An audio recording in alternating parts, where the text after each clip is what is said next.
Oke, halo teman-teman. Jadi kita lanjut di pembahasan yang terpotong tadi ya, yaitu kita lanjut di masalah syarat awal untuk yang penerapan metode Runge-Kutta. Nah, mungkin langsung saja untuk yang metode Runge-Kutta ini.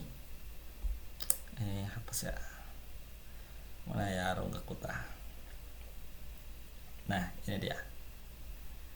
Nah, jadi metode Runge-Kutta ini berbeda dengan metode Euler. Dimana bedanya itu adalah dia ini, kalau metode Euler tadi cuman melihat dari titik-titik yang telah dicari sebelumnya, dan dari syarat awalnya itu kita dapatkan titik-titik setelahnya kan. Misal tadi theta i plus 1 sama dengan theta i min delta t omega i. Nah, itu kan kita dapat titik-titiknya itu dari titik sebelumnya. Nah, sekarang yang metode Runge-Kutta ini itu kita cari menggunakan gradien dari eh, gradien apa ya dia bilangnya, gradien terpusatnya lah gitu, gradien tengahnya. Jadi bisa dibilang dia secara konsep, secara pengambilan konsep dia itu mirip dengan central difference, cuman dia bukan mengambil dari titiknya namun dari gradiennya langsung. Mungkin terlalu banyak teori, kita langsung masuk aja ya ke penjelasannya. Mungkin kita langsung ambil saja dari kasus bandul yang tadi, bandul-bandul tadi. Nah, misal di sini kita mempunyai kondisi sistemnya itu seperti ini. Kemudian kita mempunyai syarat batasnya, syarat awalnya itu seperti ini. Nah, dari kondisi-kondisi ini itu kita ibaratkan yang min sin theta t ini, bukan yang theta t deng. Untuk yang kasus awalnya itu yaitu theta nolnya, itu yang min sin theta 0 itu kita ibaratkan sebagai K1 1. Nah, itu untuk yang gradien awalnya, gradien di interval awalnya. Itu untuk yang fungsi theta 0 ya. Makanya indeksnya di sini ada perbedaan di indeks atasnya. Ini untuk kalau misal 1 dia berarti untuk yang meninjau theta. Kemudian di sini kita ibaratkan K1 2, K1 2 ya kita sebutnya. Itu untuk gradien untuk interval yang kecepatan sudutnya. Jadi yang K12 ini dia itu gradien interval awal untuk yang kecepatan sudut.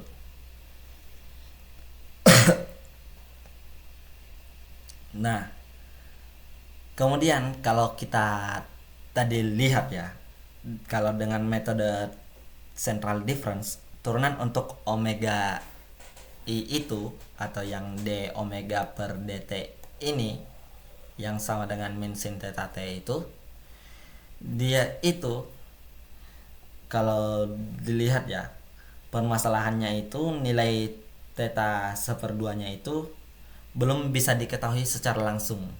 Dia hanya bisa secara implisit sesuai sebelumnya. Makanya dia itu biasanya secara komputasi mahal karena harus dilakukan pencarian dua parameter secara bersamaan. Makanya tadi menggunakan apa ya, pencarian akar, yaitu metode Newton-Raphson kan yang tadi. Nah, makanya untuk Runge-Kutta ini dia menawarkan solusi yang berbeda. Oh, ternyata pakai pendekatan Taylor ya. Nah, jadi untuk yang Runge-Kutta itu dia menggunakan pendekatan Dirac-Taylor untuk mendapatkan theta seperduanya ini. Nah, jadi untuk yang theta seperdua ini kita bisa ibaratkan dia sebagai theta pada waktu kondisi awal dan pada setengah dari intervalnya, tambah setengahnya dari interval. Nah, Kemudian dengan mengekspansikan theta T0 plus delta T2 dengan Dirac Taylor itu kita dapatkan seperti ini. Ini kita dekatkan. Nah, kemudian di sini kita ambil saja dua suku pertama dari Dirac Taylor-nya itu, yaitu di sini ada theta 0, di sini ada delta T per 2, dan di sini ada d theta per dt. Nah, seperti yang kita ingat tadi bahwa d theta per dt tidak lain tidak bukan adalah omega. Kemudian di sini dilihat bahwa dia itu pada saat t sama dengan t0. Berarti di sini omega 0. Nah, jadi untuk yang theta 1/2 ini bisa kita dapatkan dengan pendekatan theta 0 plus delta theta per 2 omega 0. Nah, kemudian kalau kita mau tinjau yang d kuadrat theta sin d kuadrat theta per d theta dt kuadrat sama dengan min sin theta t, itu kan kita sudah dapat theta 1/2 nya. Nah, theta 1/2 nya ini kita manfaatkan untuk dimasukkan ke dalam yang fungsi ruas kanannya yang min sin theta 1/2. Nah, itu theta 1/2 nya itu yang nilai ini masuk dulu. Dia masuk ke sini gitu. Ini untuk pendekatannya. Kemudian kita nyatakan yang min sin theta itu dengan parameter K2 untuk yang satu. Nah, kemudian ketika kita manipulasi di sini min sin theta 0 delta T per 2 omega 0. Nah, omega 0 ini jangan lupa tadi dia merupakan K1 2. Iya gak ya? Iya, K1 2 ya.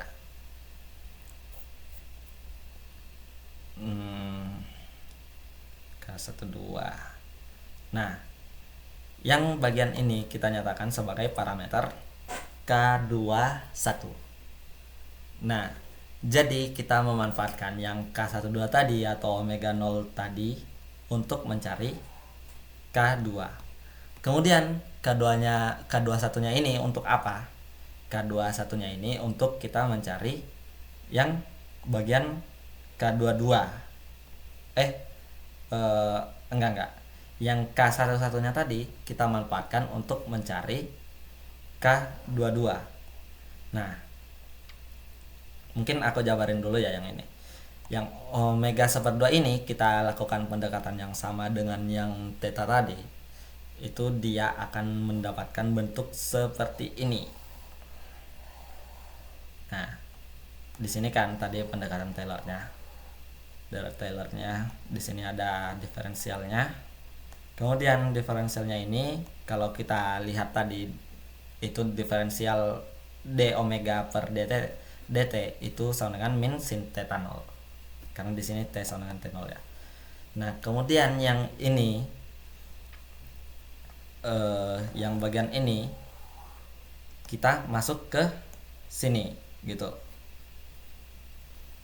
Nah, kemudian kita bisa dapatkan yang min sin theta 0 ini kan dia merupakan K11.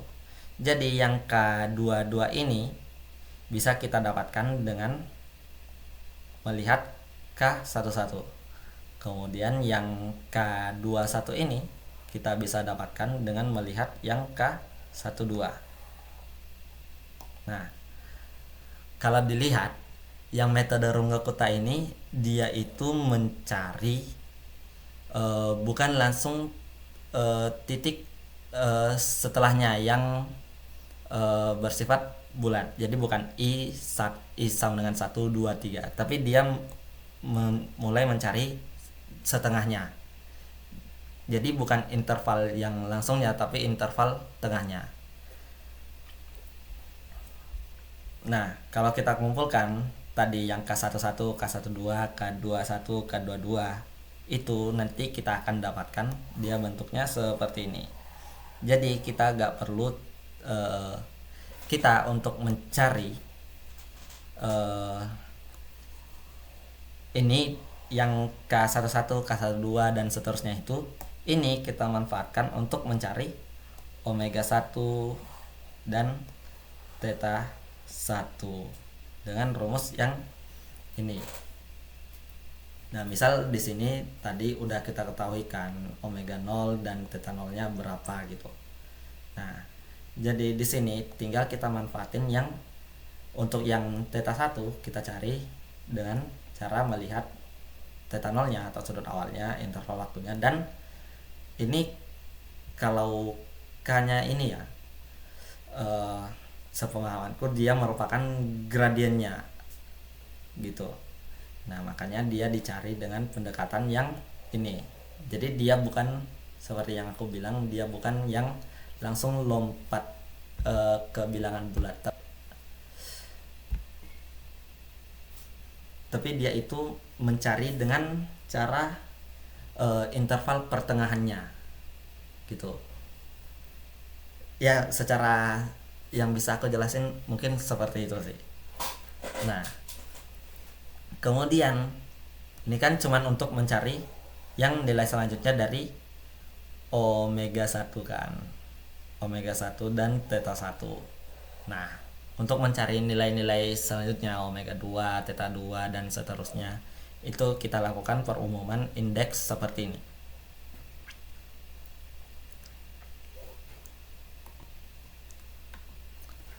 Oke.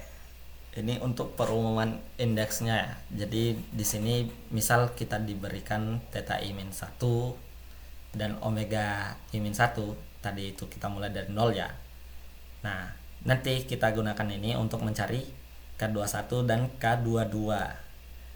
Nah, di mana nanti kita manfaatkan untuk mencari omega i dan theta i. Seperti itu. Nah, jadi dia akan berkembang. Misal tadi di awal ini kan dia omega 1 sama dengan omega 0 dan seterusnya K21. Kemudian theta 1 sama dengan theta 0 delta T K22.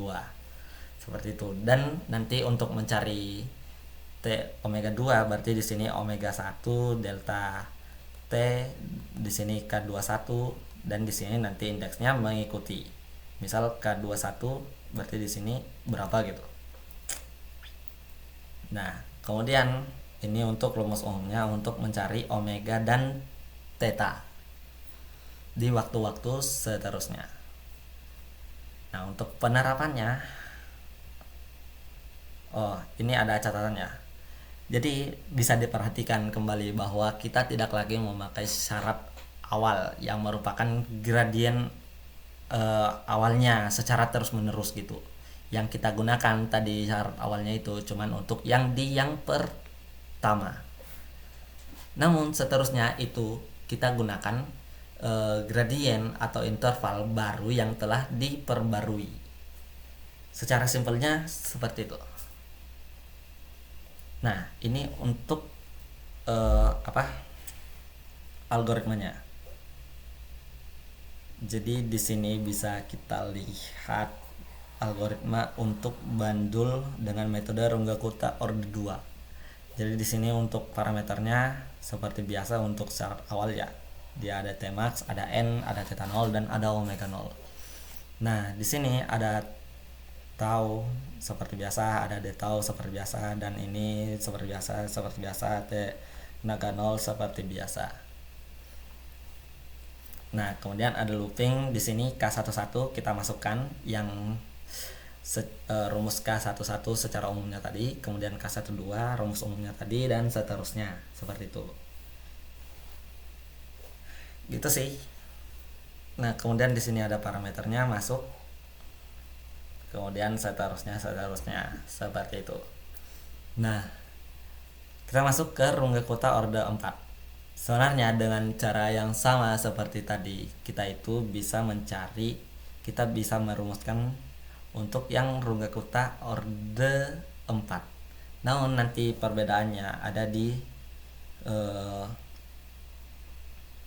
di jumlah ininya ya, jumlah iterasi untuk pencarian omega i dan theta i-nya. Jadi dia membutuhkan K42, K32, K22 dan K12 untuk yang theta i. Kemudian untuk yang omega i dia membutuhkan K11, K21, K31 dan K41. Itu bedanya. Untuk perumusannya bisa ditelah sendiri lagi ya. Nah, kemudian untuk algoritmanya seperti sebelumnya, tinggal diterapkan langsung ditulis seperti itu. Nah, mungkin sekian untuk yang materi masalah syarat awal. Jadi kita telah membahas tadi untuk yang masalah syarat awal itu ada metode Euler yang skema eksplisit, yaitu dengan pendekatan beda maju. Kemudian ada metode implisit dengan pendekatan beda terpusat, dan kita melihat masalah syarat awal dengan menyelesaikannya dengan menggunakan metode Runge-Kutta, baik itu orde 2 dan orde 4. Oke, video selanjutnya kita akan membahas untuk yang masalah syarat batas. Jadi silahkan ke video selanjutnya.